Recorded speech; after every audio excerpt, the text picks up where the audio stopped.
एक राजा के दरबार में विदूषक नाम का एक मंत्री रहता था। राजा बहुत बुद्धिमान और दयालु था। वह गरीबों की सेवा और दान धर्म के काम में रुचि रखता था, किंतु मंत्री विदूषक अत्यंत कठोर और कुटिल स्वभाव का था। राजा के दरबार में अनेक तरह के गुणी और विद्वान आते, किंतु राजा से बिना मिले ही लौट जाते। विदूषक किसी को राजा से मिलने न देता। यदि किसी तरह राजा से उनकी मुलाकात हो जाती तो विदूषक उनसे उल्टे सीधे प्रश्न कर यह सिद्ध कर देता कि वे मूर्ख है। विद्वान लोग अपने को अपमानित पाकर स्वयं भाग जाते।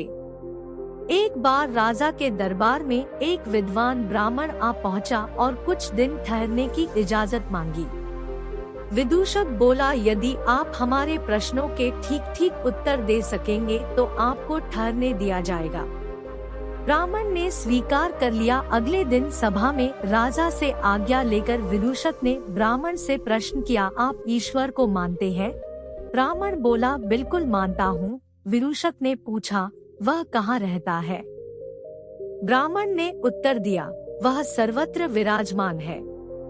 विदूषक बोला, इस समय है? ब्राह्मण ने बोला, हाँ है। विदूषक ने फिर पूछा, अच्छा दिखाए वह कहाँ है? ब्राह्मण सोच में पड़ गया। सोचने लगा, इस मूर्ख को कैसे बताएं कि भगवान कहाँ है। फिर उसने विदूषक से पूछा, आप ईश्वर को प्रत्यक्ष देखना चाहेंगे या ध्यान में?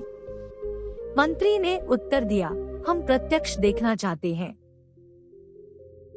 ब्राह्मण ने पूछा, एकांत में देखेंगे या सबके सामने? मंत्री बोला, सबके सामने। ब्राह्मण ने फिर पूछा, अभी देखेंगे या ठहर कर? मंत्री बोला, अभी इसी वक्त। तभी ब्राह्मण ने अपना डंडा सीधा किया और बोला, समझ लो कि यह भगवान है, अब आप सामने आइए। विदूषक घबराकर पीछे खिसकने लगा।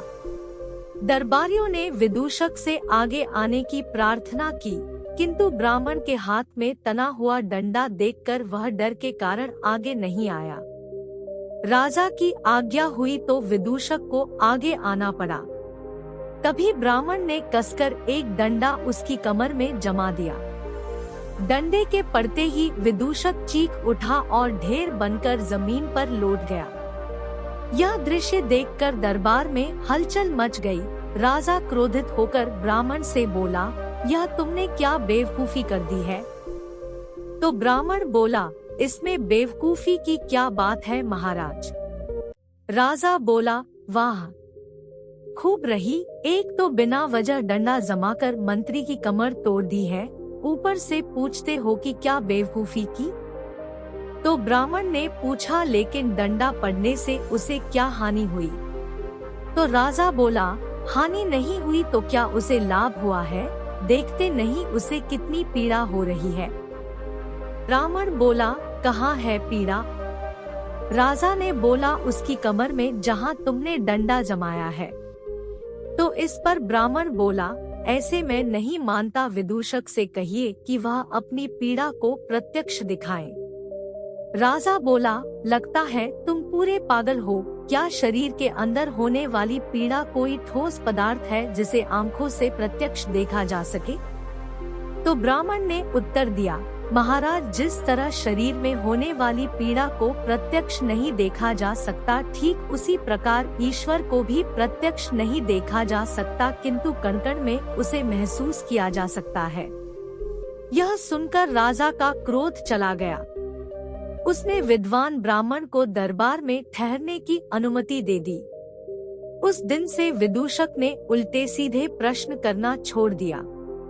आज के लिए बस इतना ही। वीडियो पसंद आया होगा तो शेयर लाइक कीजिए और चैनल को सब्सक्राइब करना मत भूले। धन्यवाद।